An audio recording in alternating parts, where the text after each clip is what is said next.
Howdy ho, friends and foes, and welcome to Dad's on Life, your weekly episodic show about parenting from a male perspective. I'm your host, Jay Miles, and with me, as always, are my co host, Keith Bogan, It is, sir. How are you? Doug Hemedike. No, he's not. Howdy. Yes, he is. Wait, what the hell am I doing? Doug Hemedike. Yeah, you're here. Never mind. Aye. Are you here, Doug? And Vince Quadrarero. How's it going? Today, we're going to be talking about holiday traditions. Since we technically are in the winter holiday season now, officially with the start of Hanukkah just the other day. And it's pretty much, going to be your basic run of the mill, what we usually do during the holiday times for the show that we've been doing so far, except obviously there's going to be serious manipulations to what we're going to be planning for the holidays, and probably breaking most of our traditions like COVID and quarantine have done for everything else. So, who'd like to kick us off here? Such excitement in the group. I guess I'll talk for a little while. But I'm the one who probably won't break traditions a whole lot because I don't necessarily have a whole lot of traditions. Being someone who celebrates Hanukkah, and I do, and my boys do, but we don't really do that much. I mean, Hanukkah to begin with is not a religious holiday. It's from the Jewish tradition, but it's not religious in nature. It's more of a kid's holiday to have fun. There's much more religious significance to something like Christmas. In Judaism, Hanukkah is kind of just lighting candles, a little. It's supposed to be a little something each night, very small item for the children only. It's not even for the adults. And we've gotten away from that. They're older now; they're kind of adultish, so we don't really do the present thing. A couple of things. I guess that $3,000 I spent on their laptops over the summer is probably their Hanukkah present. Now that I think about it, but we do the lighting of the candles every night, and the boys do say prayers in Hebrew that are traditional with doing that. Right. But there's a little twist on it because we're kind of sports oriented. So here's our menorah. Nice. Very nice. We used to have like 4 or 5 menorahs. I think most of them are in the house of their mother now, who's no longer here, of course. But several of the menorahs were sports oriented. So it's meant to have fun. We enjoy it. There's certainly historical significance of escaping slavery and all that. And candles that lasted 8 days and they're only supposed to last 1 and all that stuff. But so there's a serious element to it, but we just have fun. Our traditions around this time, like everything else I've talked about before, is a lot about spending time together. This is our time to really focus on each other. And usually now, the one thing that COVID will do to us, we like to go to sporting events during the holiday break. We have a thing where we go to like a professional hockey game, a professional basketball game during the holiday break. And that's not going to happen this year. But we'll watch a lot of sports instead. And we'll just spend a lot of time together. Much less religious significance. I get with the 3 of you, I think there's going to be a lot more religious significance to the holidays. Well, you have in one case with basketball, you have the season starting. 9 days from now, and I think the NHL is shortly. The NHL is January, I believe, but it's not that far into January. It's not like it maybe it is. Maybe it's even like it might be around more King's birthday. I don't know. Okay. But it's like January 15th. Yeah, middle of the month. Yeah, I think it's in January sometime the season starts. And then, of course, you'll have the playoffs starting not long after Christmas for the NFL either. So I think wild card weekend is usually the second weekend in January. So, you'll have a lot of sports to watch, especially that week of Christmas with basketball. there's games pretty much all week, starting. I believe the season starts Tuesday night. I think it's Tuesday and Wednesday are TNT, and then so on and so forth. ABC, ESPN pick up games, and there's a ton of basketball. And obviously, since college basketball season has started, there'll be a slew of games on over the next couple of weeks. Assuming that nothing gets canceled, you know the games are going to get canceled left and right. So there'll be plenty on, but there'll be not as much as we think. I mean, the positivity rates that are canceling football games are a clear indication that basketball is going to get hit even worse. If they were doing the bubble thing like the NBA did last year, then it would be much safer, but they're not. So that should be very interesting to watch and see what happens there. But, listen, we'll try to entertain ourselves the best we can. We're still going to get outside and do, outdoor things, just not with other people. You're right. I think you very wisely point out that the typical traditions are going to be definitely altered. In some cases curtailed, but mostly altered because you have to do it without necessarily being at events or with people you would normally do it with. Right. Doug, you want to? Well, sure. With that said, We lost that. Friend. That's not working too well. That's not working too well. Doug, your signal is very, very weak. Must be Verizon. How about this? Any That's better? good. Yeah. Much better. So,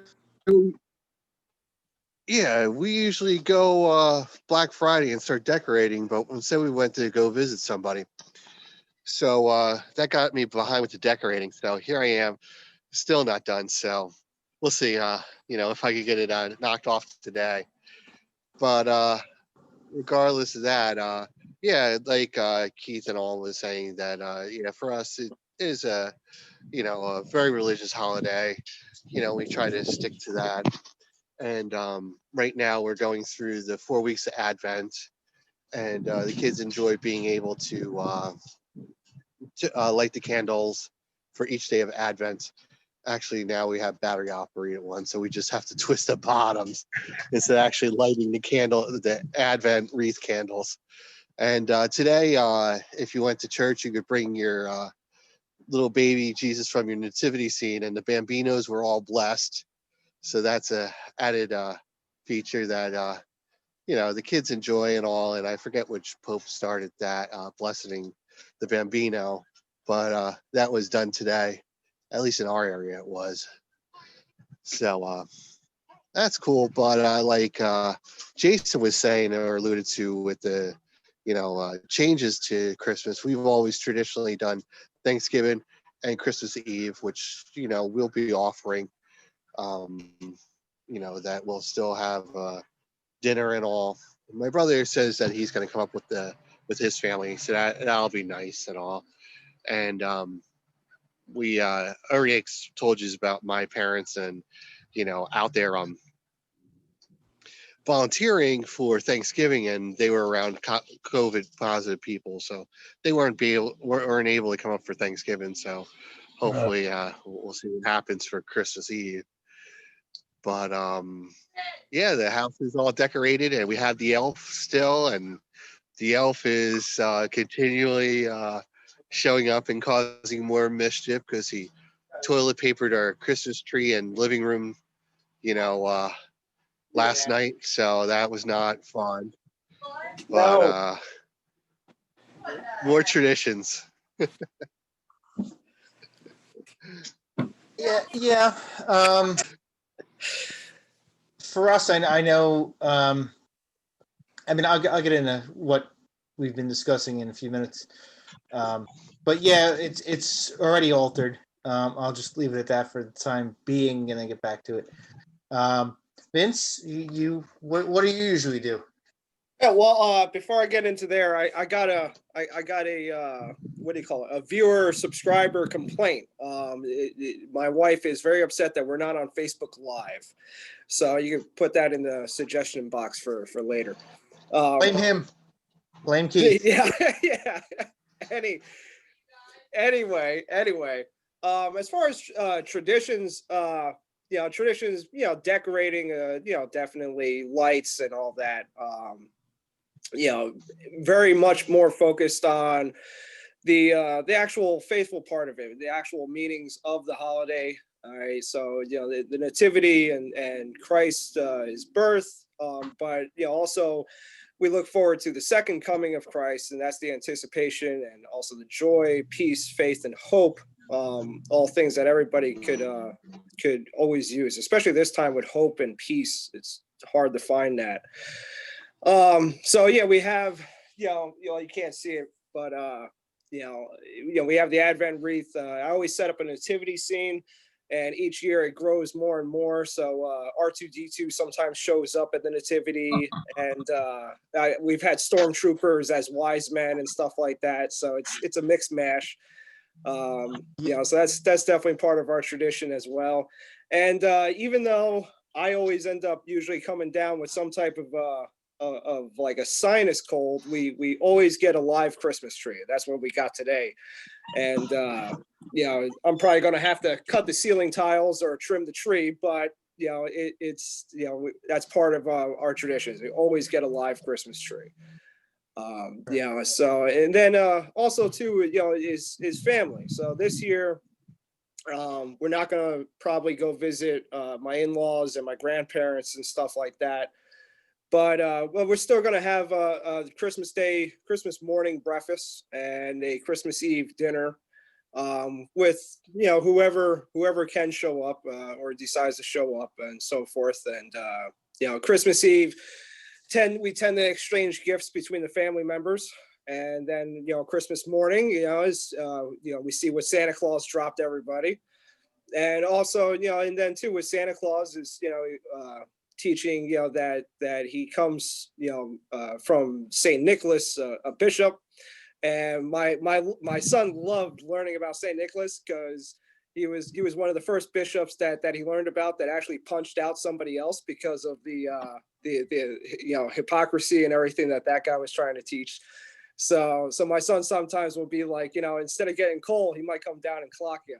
So yeah, that's always funny. Yeah, but yeah, it's definitely even with all the hustle and bustle, which the decorating, the live tree, and the shopping and everything, we definitely tend to really keep what is really the main focus of the holiday, which is those four virtues: faith, hope, peace, joy, but also charity. Even my son this year, from his birthday money, he really was excited to go out and be able to buy presents for his nephews and his aunts and uncles and be able to do that, and then also writing thank you cards as well as Christmas cards and being able to spread a little bit of the of the holiday spirit that way. And this year being able to volunteer, that's been a little bit different, obviously because of COVID and so many other different regulations with different places, but we're still trying to be able to do that, even though it's in a much more constrained and limited, but still be able to do that and focusing on really reflecting. It's a penitential season for Catholics and Christians alike, and really reflecting that self-reflection and almost kind of like also a cleaning out too. So like all of us being dads, I'm sure we go through the we hear it's time for Christmas and we're like, oh great, now I got to go get those 20 bins of decorations that are stuck behind the 500 bins of other decorations.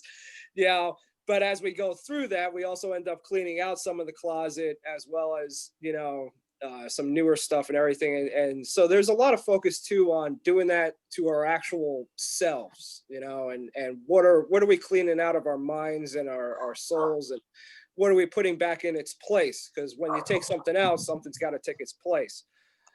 So there's been a lot of that. And, like I said, there are definitely some differences this year with COVID and with restrictions and and just the world in general.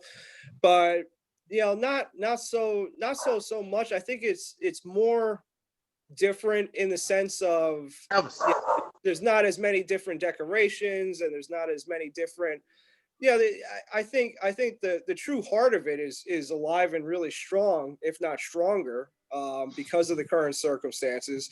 And the other part that is more just the material and the monopoly part of it that's kind of like dwindling down. Like I said, yeah, it definitely stinks we're not able to do a lot of different charities and be out there, but there are ways once you get through all the different paperwork and stuff like that to be able to still do that and still be able to do that, maybe not on a grander scale, but at the very least to our neighbors and everything around us. So it is different. But based on what we've been going through, I say it's actually different in a good way, and kind of really, really bring us back down to really focus on the true essence of the holidays. And that was something I was going to say I was going to bring up with Keith there with the menorahs and everything. And actually that baseball menorah, that was really cool. I've never seen anything like that. That was cool. But, I kind of felt bad when he said, he's like, well, it's not really as much of a religious holiday as maybe for Christians and Christmas. And, I kind of, it was kind of sorry to hear that because I think, it's not one of the greater Jewish holidays and everything like that, as far as like significance and stuff and the faithful part of it. But there is a lot of history and a lot of faith behind it and the reason why it started. And I kind of feel like, that's happened a lot with Christmas too, is where it's like, well, it's not really that big of a deal, Easter's bigger, so it's like, we just get a Christmas tree and whereas like I feel almost like Hanukkah and Christmas together have really been hit a lot by the all of the material and the buying and the purchasing and the hustle and bustle, if you will. And so maybe 2020 could be a really awesome year for a lot of people to remember that the hustle and bustle is bullshit. That's not what counts. That's not what it's about. That's about it. That's about it. Let me just make sure. Don't necessarily feel bad for me because we have big religious holidays in September, October, and then again around when you have Easter. So we got plenty. We're good. No, I know. It's just saying, is this, we have Easter and we have the different feasts, the holy days of obligations that are really big. But even still, like if you have a thing and there is an importance there, and it's just the hear it was just kind of like really, I don't know. I just, if you start letting one really go down, then the rest end up falling into it. Like Easter has been turned into a lot, where Easter bunny and baskets. All right. Where it's like, all right, what's the real essence of Easter? All right. Or the different feast days, people, get feast days mixed up where it's like, oh, that's what we're celebrating today. It's like, no, you got that mixed up with the other one. And then here's why, or even holidays. I mean, look at Thanksgiving. All right. How many of us, are in the society where it's like, all right, it's Thanksgiving. All right. It's just a day to eat. It's like, no, it's a day to really be thankful. If the other 364 days out of the year, you're just kind of taking things for granted, at least on this day, realize, what you have and what others don't and be thankful and to help out. So it's like, not to sound like a whistle, like alerter, but it's like, once you really start letting one slip down to the wayside and all of a sudden the other ones fall back into place too, where it's no longer about what's really, good and right about it and reflecting on it. It's just like, oh, it's the hustle and bustle. I got to get this up. I got to do this. I got to put that. I got to light that. I got to cook this. I got to yada yada yada yada, and then also feeling guilty. Oh, I didn't get the Christmas cards written out, or oh, I didn't get the green grass that lasts forever to put in the basket, or I didn't do this, and it's like, well, you're not focusing on it right. Hey, Jason or Doug, do you want to give him my mantra about Madison Avenue and Hallmark? Go ahead. I knew it was coming. 20 minutes. I should have been under 30. I knew it was going to be under 30 before he mentioned. Hey, but I didn't bring it up. I'm not the only one. Well, you did give us a warning at the Actually, you did, but okay. Yeah. No, going back to something you said, Vince, about the nativity scenes. I actually saw one. I don't know who posted. Might have been Doug. I don't know. Somebody posted a picture yesterday or the other day, and you look real close, and the Bambino is clearly this guy right here. Yeah, I definitely saw that coming this year. Yeah. Yeah, I'm sure next year there'll be one with the three wise men. Will be Boba, Django maybe, and the Mandalorian, or Boba the Mandalorian, and Bo-Katan. It'll be something like that, or Ezra, Ashoka, and maybe Mace. Who knows? Because we don't know what the next two episodes are gonna, or the next episode is gonna bring. Who the hell knows? Comes with the beacon. But anyway, I have no idea what you're talking about. It's great. Yeah, there's a surprise. You might want to actually live in this century, Keith. Yeah, why would I start now? Come on, I'm the old man here. Anyway, no, for us, we're not a religious family, so the traditions in that respect, really, being a mixed family, it isn't that big a deal for us in that aspect. But usually, my sister's side of the family, or my brother-in-law's side of the family, and then my sister, we usually my parents and our kids usually go over to my sister's. But so far, the way it sounds, there's probably only be just us, and my sister-in-law, brother-in-law, and their kids. It doesn't sound like there's going to be. It doesn't sound like that's really going to happen too much. Another tradition that we usually somehow end up doing is with my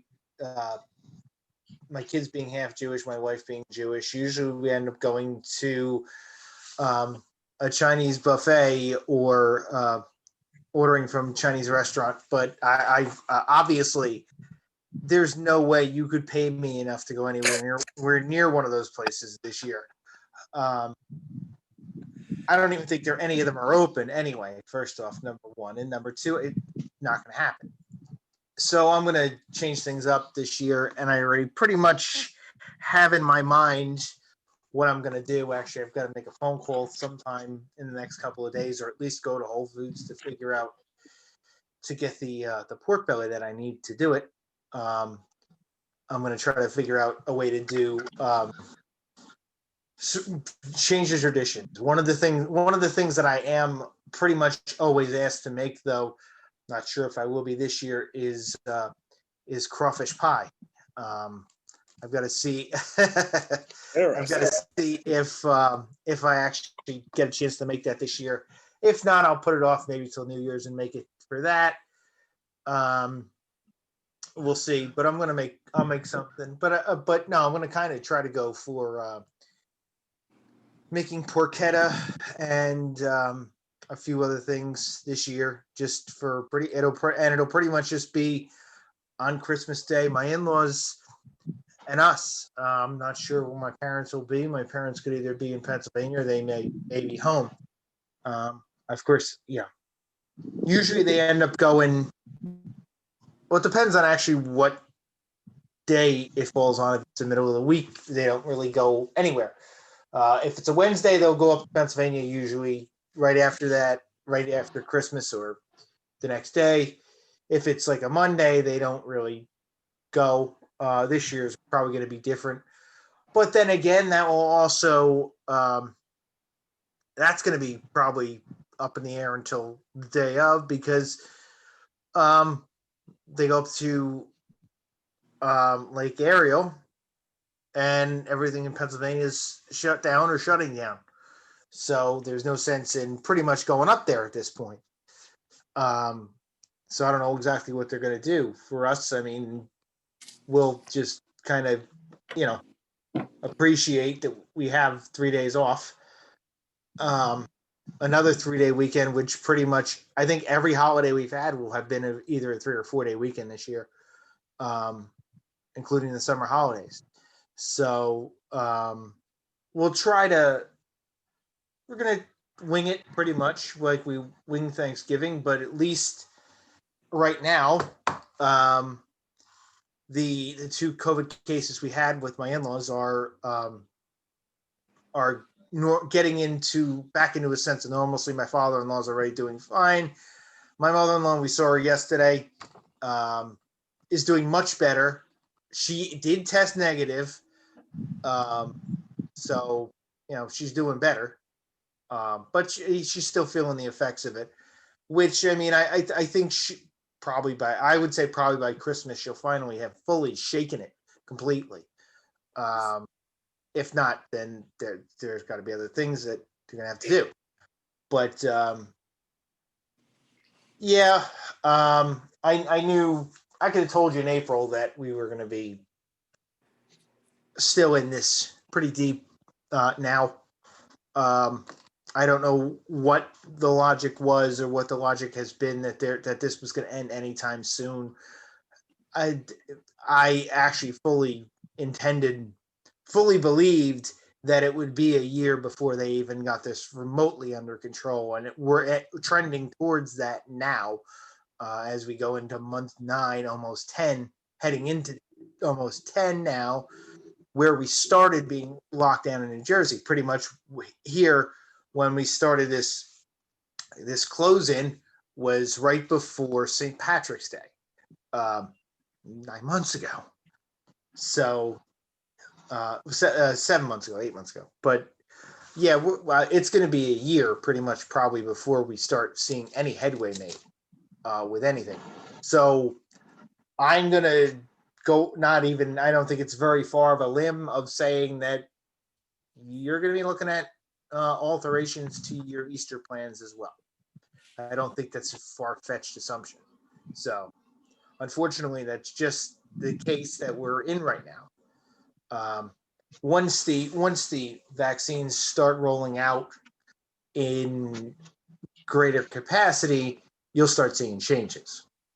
Until then, it's kind of just tighten up the belt and keep going. So, I mean, we will get through it eventually. I just hope that this is the only round of winter holidays that we're talking about this. So, where the hell did Keith go? Yeah. One of the things that I was thinking of. One of the things I was thinking about with changes and all is we like to usually go definitely as a family, maybe even with the extended family generally. Also is Christmas Eve service. And when I was younger, in Old Bridge, we used to do the midnight mass. Here it's been a little bit late in the afternoon, usually right around dinner time. This year we're opting for a 2:00 service. I don't recall them having a 2:00 service before, but I think that because of the restrictions and all, they're, sometimes the only time you see these people that go to your parish is Easter and Christmas. And I know at Sacred Heart, they've always used, or a funeral, sure. And, they've been using the 2 floors, the downstairs cafeteria and as well as upstairs, in the main church forum. But I think with the number drop that they only can have so many, you have to make a reservation. So we've already made our 2 o'clock reservation to ensure that we'll be able to be seated at Mass on Christmas Eve. So that was one interesting change that I'm glad we picked up on, because that would be horrible if we went and weren't able to attend Mass. Now, did I know in some areas they stopped doing midnight mass itself altogether a few years ago. In some places. Yeah, not around here. No, midnight mass. That's Oh, a they're not real even- special thing. They're not even doing midnight mass up here. They're doing 10:30 mass. Really? Mm-hmm. Okay. I stand corrected. Over here, they're not having midnight mass. They're having a 10:30 mass. Yeah, that was the schedule we started going to down here a few years ago, that it changed to 10:30. Yeah, that sounds familiar. Yeah, I wasn't even aware of that until Jeanette just told me. But because actually some of the first mass I think that Jeanette and I even went to was midnight mass up in Nazareth, 10 odd years ago. No, it wasn't. It was the one. We went to that one, but then we went to the one down here. I really remember the other one. But anyway, it can stay for later. But yeah, no, so the 10:30 to me, that's new. That's new. But yeah, I just midnight. I just meant the whole reservation thing. It's just like, something that we normally don't have to do, and it's just something that some people don't anticipate. And I'm sure there's going to be a lot of that, of people just trying to show up at church and not thinking about the situation that we're in. Yeah, but even at that, like, who really has the right, especially when we're talking about showing up at a church or a temple or whatever, you're showing up there. You're not showing up there. Well, I mean, I shouldn't say that. Now I'm going to end up saying I assume what everybody's actually going there for. But anyway, for the vast majority, you're going there. Well, I shouldn't even say that. But anyway, you're supposed to be going there for worship. All right, for your faith, whatever it may be, wherever you're going. Like I said, church, temple, mosque, whatever.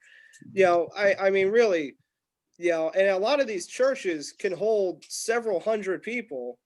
And if you show up because you forgot to play the lottery and or you went to play the lottery and didn't win, and I mean, really, for them to be like, sorry, get out of here, sorry, no, like, come on, that's ridiculous. That's ridiculous. Or we can hold some of the cathedrals that are in litigation right now trying to go against the orders, because they're like, oh, your cathedral can hold 3,000 people. Yeah, we only allow you 100.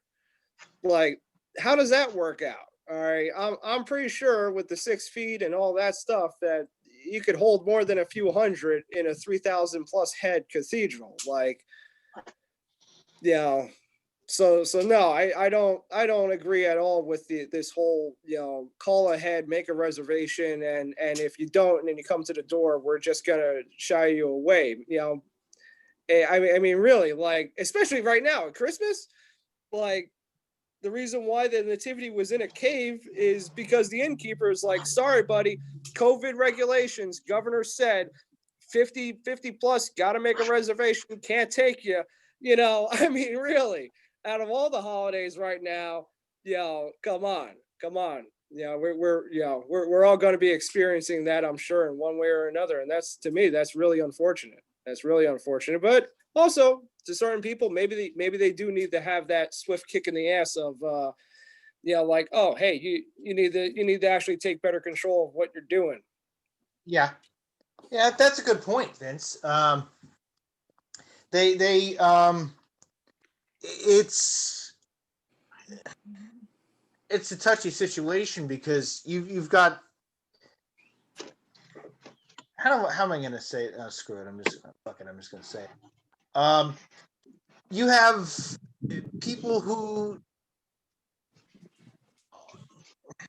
people acting like morons because these are simple fucking steps that maybe if we just took the examples of what some of the other countries were doing, we wouldn't be talking about this right now. We wouldn't have to be talking about having to make reservations for Mass on Christmas.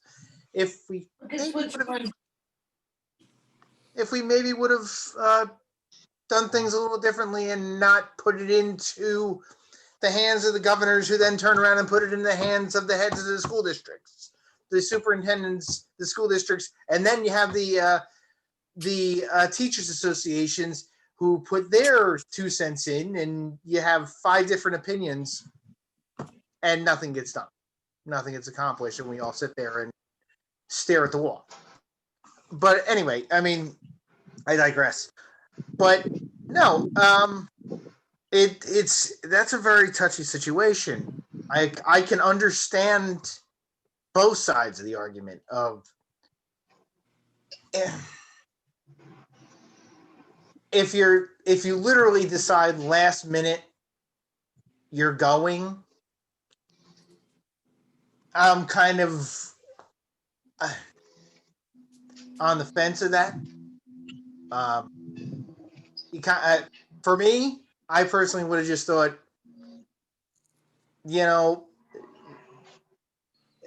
some of the churches are still closed and don't know when they're going to open, but they're open. But if they're going to open for Mass, you obviously might have wanted to call ahead, or maybe even just call ahead and ask what their plan is. But if the capacity is, let's say the capacity for a church let's say they put it at 25%, church holds 1,000 people, that's 250 people. Let's call it 250 people for a church of 1,500, 250 people. All right. But like 50 people say they're coming. You're going to just lock the door and say nobody can come in with 50 people in there, and you're saying you're going to allow 250? No, I don't see that as right either. I know what you're saying. Because it also comes down to, church, each individual case, but that's also where the devil lies in the details then too of each individual case. Because say a family of 7 calls ahead, makes reservations for the 2:00, but then Johnny, Gabriel, and Amanda ended up having an accident and they couldn't make the 2:00, and they can't make a reservation for the 6:00, but then they find out later that the 6:00 only had 80% of the people who signed. Like, you see what I'm saying? But then also that also continues also psychological repercussions, the more stresses and all that, versus like really, if you're coming to the door, all right, you look around and be like, okay, you know what? I can fit you over here, you can come over here, or you come to the door and like, well, yeah, let me go grab some chairs over here and I could kind of sit you over there, that was like the whole point of the ushers, was like finding a place. Okay, fit them, get them in here. Now I'm not saying it's all the churches, but now there's a lot of churches where the usher is now standing there like an SS guard saying, sorry, talk to the hand, and it's like, you look around and you're like, what? Like, what? So, and this it's not every church, it's not every temple, etc. All right. It's not every state, but no.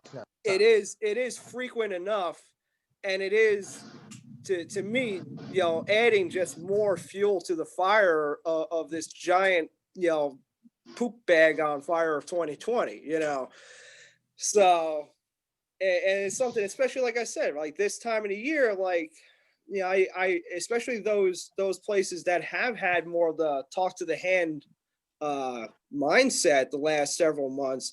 I'm really hoping that they kind of maybe, start rethinking that approach, especially like Doug pointed out, and I'm sure everybody, well, maybe not everybody, but most everybody knows it, where, yeah, Christmas and Easter, say a parish is 3,000 people, And there's a lot of times out of those 3,000 parishioners, Christmas and Easter are the only time you see about half of them, and so you definitely also want to be able to keep that open, because you never know that maybe that one Christmas is what really helped that person or family or parishioner, all right, because and yeah, there's a lot of people too that the dispensation is still hasn't been fully lifted countrywide, nationwide, and you can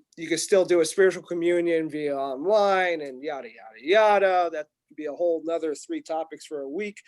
And but again, it's a mindset of kind of I don't know, it's just a really really effed up spiritual and psychological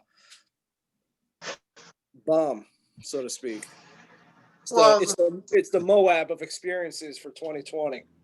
Well, the thing with that is you have just a justifiable reason in some places that we're going backwards instead of, well, not backwards, but we're going in the opposite direction instead of going more towards opening things up. I think in some cases with good reason. But yeah, I do see the point. I mean, if I dread to see what 2021 is going to bring for some places. I'm going to just go into a little bit of a different direction here and say that if you think you've seen unemployment at a high rate now, when if these restaurants, which it looks like they're more and more, they're starting to happen. I've seen a couple of people. I've had a couple of friends laid off this week.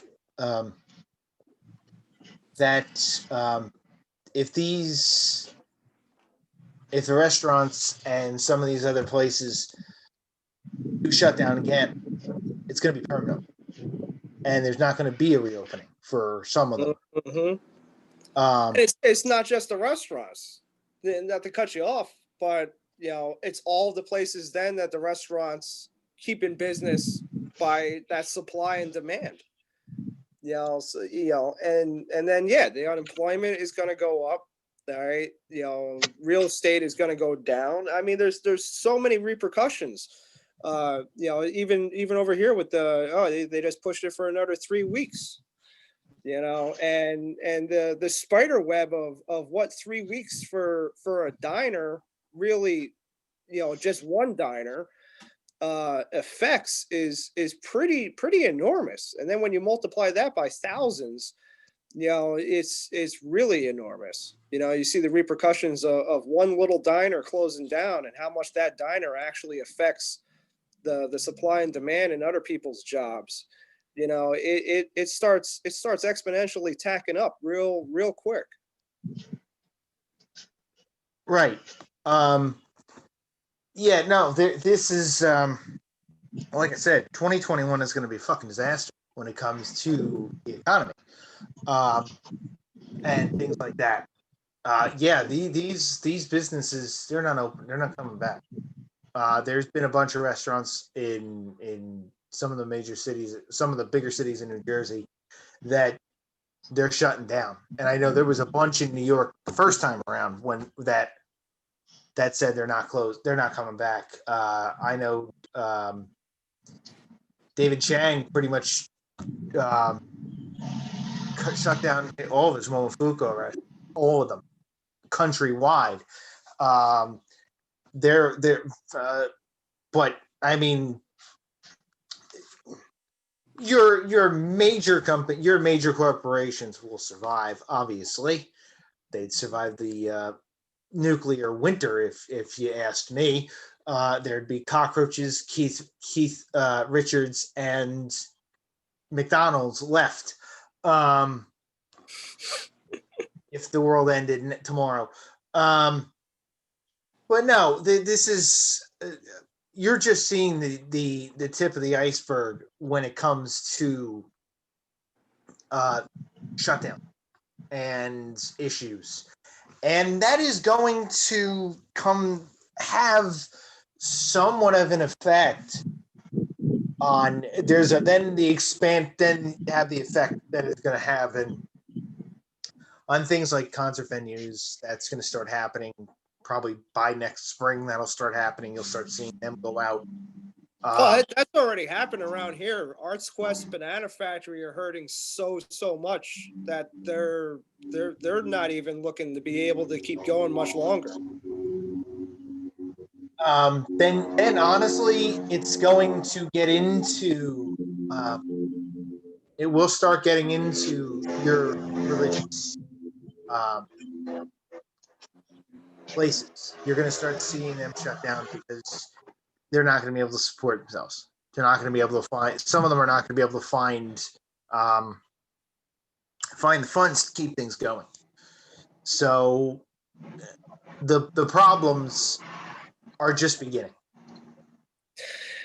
Yeah, no, I mean, I agree. 2021 is not looking like it's going to be any brighter. That's for damn sure. All right, I would almost dare say that the next 3 years, based on the course that we've gone for the last 6 months, ain't going to look much brighter.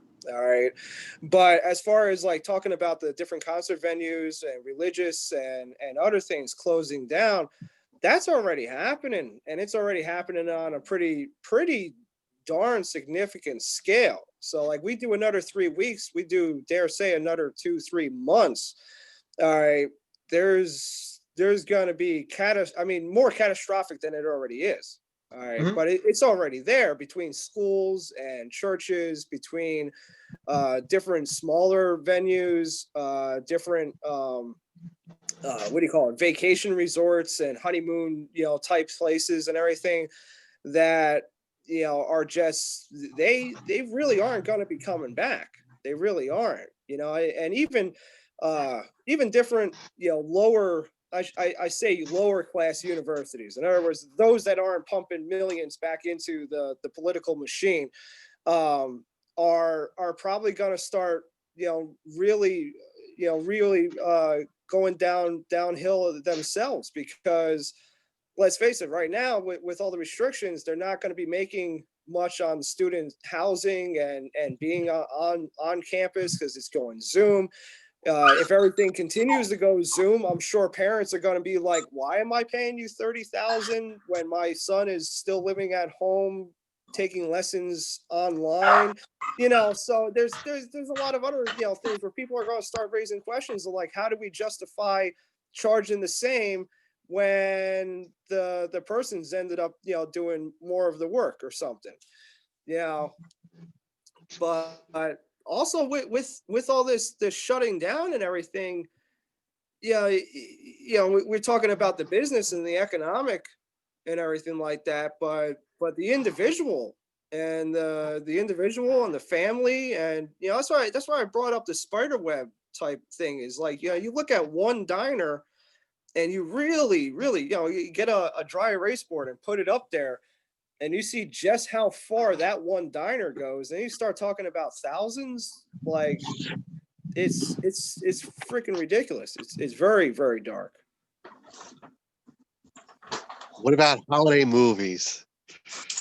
Yes. It's a Wonderful Life. Keith's shaking his head. Your kids must have grew up watching those now. Absolutely. We watched them all, and every now and then we still watch them. I mean, absolutely. And it doesn't matter whether it has some, Christian faith, or Jewish faith, or anything like that. We watch all the great ones, especially Charlie Brown. But Oh yeah. I never saw Wonderful Life. Still haven't. No? Probably never will. Wow. Elise just said it too. You're not allowed to be a member of the human race if you haven't watched that movie 27 times. At the very least, Jason, I would recommend, I'm not going to say, hey, you got to watch it or whatever. I mean, I do recommend you watch it, but I really recommend you learning the backstory of, oh my God, was that Jimmy Stewart in It's a Wonderful Life, right? Potter, Mr. Potter. Yeah, well, yeah. Just looking at the backstory of Jimmy there and everything like that. Yeah, because that right there is in some essence more fulfilling than even watching the movie. Mhm. So, but You- that's it. For me, I watch them, but I mean, I kind of go for the untraditional ones that I think are the better ones, like Home Alone, Good one. That's a good one. and one of the greatest Christmas movies of all time, Die Hard. Oh, come on. Oh, come on. It ain't Christmas until he falls off Nakatomi.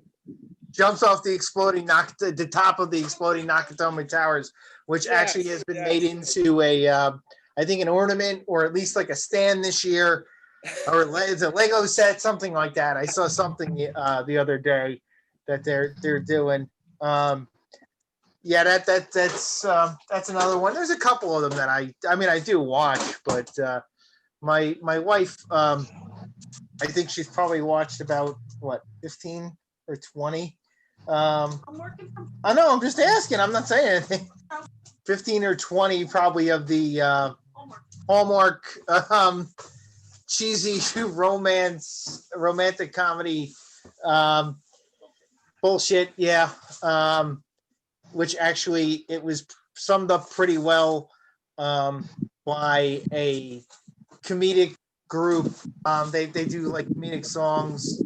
I'll post the one where they do a synopsis of what every one of those damn movies is about later today if I can go dig it up, but I can't remember exactly what their names are. But they've done some interesting things. And then of course this week, earlier today, actually, there was one. It wasn't a Christmas movie, but there was a Christmas movie with Mario Lopez on after it called Feliz Navidad. That was on at 12:15. But there was on Lifetime. There's one that just came out called Recipe for Seduction, which is actually a 15-minute mini movie. It's not a Christmas one, but it's an infomercial kind of / poking fun at themselves. Basically, Mario Lopez, through his character from Saved by the Bell, AC Slater, essentially playing Colonel Sanders. Wow. But yeah.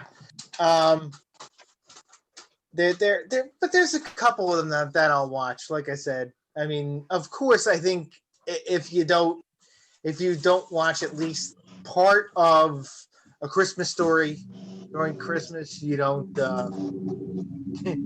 You should just give it all up because of that 24-hour block. Everybody sees at least a couple of minutes of it, So wait a And we minute. all could probably recite a couple of the scenes, I'm sure. You're telling me that you have to. Christmas Story is mandatory, but you've never watched A Wonderful Life. Jason, what the WTF on you, bitch? Shut the fuck up. Sucks. I've seen like 2 minutes of it. It's one of the I heard it's one of the dumbest things that it just. I am pretty sure that I am more Christian than you. It's just an embarrassment, man. I'm telling you. Well, see, now The he other has one- homework. The other one for us is White Christmas. We love White Christmas. That's a good one. Classic. Jason's going to now tell us I never seen that either. What? Which one? White Christmas? No, I've seen that. No, there's a couple other ones that I would recommend if you haven't seen. One of them is a movie with Reese Witherspoon and Vince Vaughn called Four Christmases. It's a pretty good one. There's some more modern ones that are pretty good. A lot of people don't even know that it's not a Christmas movie, but there actually was a second Christmas Story. They made a second movie based on the characters. I forgot exactly what the name of it was. They made it's like It's like about their summer vacation or something like that. But no, there's going to be and then there's always a new one or two that come out every year. This year, Disney remade the Star Wars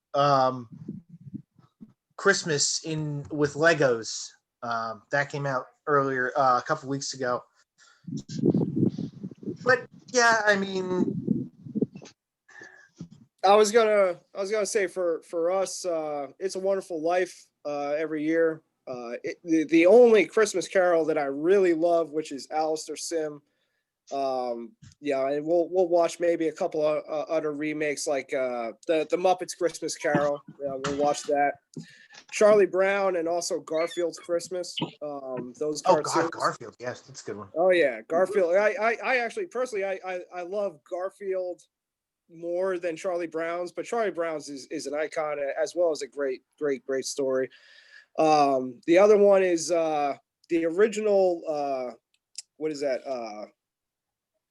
Carl Baskin, the one who made Rudolph the Red-Nosed Reindeer, with the stop motion animation. Yeah, the Rudolph the Red-Nosed Reindeer. And from time to time, some years we'll watch Rudolph, but every year we'll watch the original stop motion animation Life and Adventures of Santa Claus, with the great tree on and the silver axe of something purity or grace or something like that. But really good movie there. The cartoon remake, not too bad, but the original stop motion is awesome. And yes, Die Hard is a Christmas movie. So yeah, definitely Die Hard shows up from time to time. But Scrooge, that's another one. Scrooge. I've never actually seen all of Scrooge. I've heard a lot about it. I've never actually seen the whole thing. That's been one where it's like, yeah, I get a couple minutes here, a couple minutes there. Still haven't actually seen that. All I remember, one thing I remember is every other member of the New York Dolls being extremely pissed off at David Johansen for that movie. Yep, that's John. And basically only because he made money when the rest of them were pretty much broke and destitute at that point. Meanwhile, he kind of stupidly resurrected his career as Buster Poindexter, which was a joke, by the way. You were saying, Doug? Then I saw him. Yeah. Oh no, I was going to say I wound up seeing David Johansen actually open for Morrissey at the Apollo Theater. That was something else. Now, actually, there's something else that I want to talk about. We were talking about movies, music, the Christmas carols, which we can extend that and go into that more next week, since we're pretty much probably we're running up on an hour, pretty close here now. I will say one thing. There was an interview not too long ago that Jim Kerr did with Bob Geldof, who was famous. Bob Geldof was the lead character in The Wall, and did a bunch of different things. But he's done both Live Aid and Live 8. He was the main coordinator for those, and he's the one that put together one of the more famous Christmas songs is Do They Know It's Christmas? He was the one who put that together, and absolutely fucking despises that song. Like, he cannot even listen to it. He sat there in the interview, and 15 minutes of the interview pretty much was him ragging on that song. I think it's one of the greatest songs ever written, period. It is, but he ragged on it. It was hysterical to listen to him, to rag on that song for like 15 minutes. But I mean, you'll hear musicians rag on their music all the time. That one song that they hate to play. And that goes back to Buster Poindexter. David Johansen. He can't stand Hot, Hot, Hot. He hates it. He hates that it was a hit, but it worked for him and he made a lot of money off of it. But no, there was, let me try to think of one of the other ones. Obviously, Mr. Grinch, which has been redone a couple of times. Two of my favorite Christmas albums that I have. One of them is A Very Twisted Christmas, which is Twisted Sister reworking a bunch of Christmas songs. Another one is Smash for the Holidays, which is jazz singer Jackie Naylor takes a bunch of rock songs. She's a jazz singer, jazz musician, jazz singer. Her husband's a jazz musician. She takes a bunch of Christmas songs, the lyrics of them, lays songs like Jamaica from Led Zeppelin, Sweet Home Alabama from Leonard Skinner, takes the music of them, jazzes them up a little bit, puts her spin on them. Her husband puts her spin on them. And then they put out an album worth of Christmas songs. And at the request of my children, when we were putting up the tree, I put on Mr. Hankey's Christmas special album. They get a kick out of that one every year. I'm actually really looking at the clock. We really are pushing an hour here. Anybody want to have anything else they want to add before we head on out of here for this week?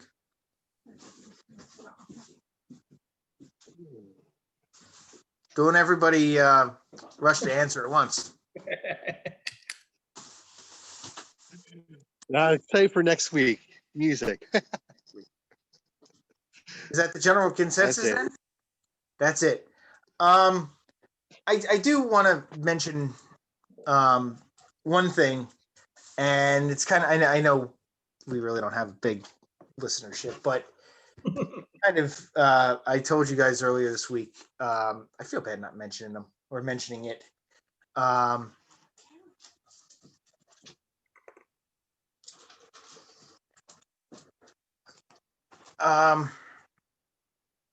I spent several years working in a radio station in Jersey here, WCTC, which one of the things that was discussed quite a lot this week was how the station was known for snow closings and things like that. But the host that I worked with my last couple of months there, and then previously before that, passed away at the age of 86 this week. He had Alzheimer's and he had contracted COVID, which isn't too surprising, being in a nursing facility. I just kind of wanted to mention it and say, it's an interesting, I could sit here and talk about some of the stories with him for hours. Not always great ones, but I'd like to, obviously send condolences to his family and friends. And since we pretty much haven't had much to add, instead of the usual close, I just want to say what actually one of the goodbyes that my in-laws pretty much all use, as well as Jack Ellery used to say, so long, everybody.